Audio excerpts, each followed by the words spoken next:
Publication décret fixant la présidentielle, Alioune Tine met annule l'impartialité de l'administration. Le président Macky Sall a pris le décret convoquant le collège électoral en février 2024, mettant un terme aux spéculations sur le report de la présidentielle. Mais, peut-on considérer que tout va pour le mieux concernant l'organisation d'une présidentielle apaisée, transparente et inclusive, se demande Alioune Tine. La réponse est non, pour le fondateur d'Africa Jom Center qui met à nu l'état de l'administration sur son impartialité.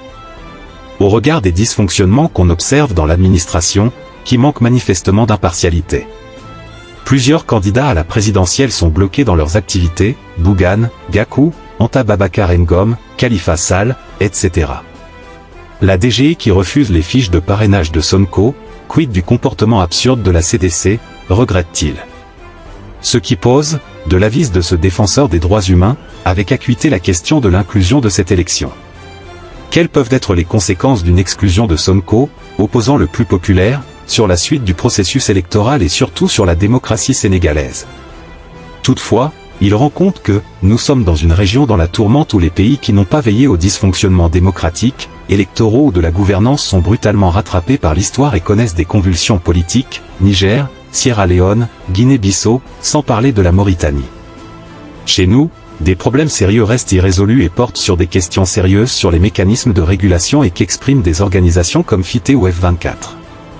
Alors pour mettre à terme ces inégalités, pacifier l'espace politique, Alioune Tine estime que le président Macky Sall ne doit pas sortir sans régler des questions qui tiennent au lien social, à la coexistence pacifique des citoyens sénégalais et à la concorde nationale.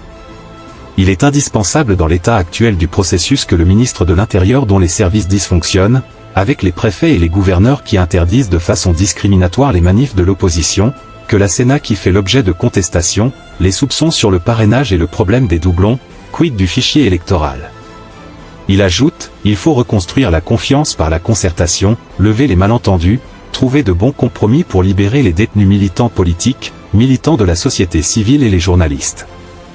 Il n'est pas trop tard pour consacrer 2 ou 3 jours de réflexion pour dégrossir les problèmes pour un processus le plus consensuel possible pour une période post-électorale apaisée et surtout sortir avec une démocratie renforcée, pacifiée et un Sénégal stable et uni.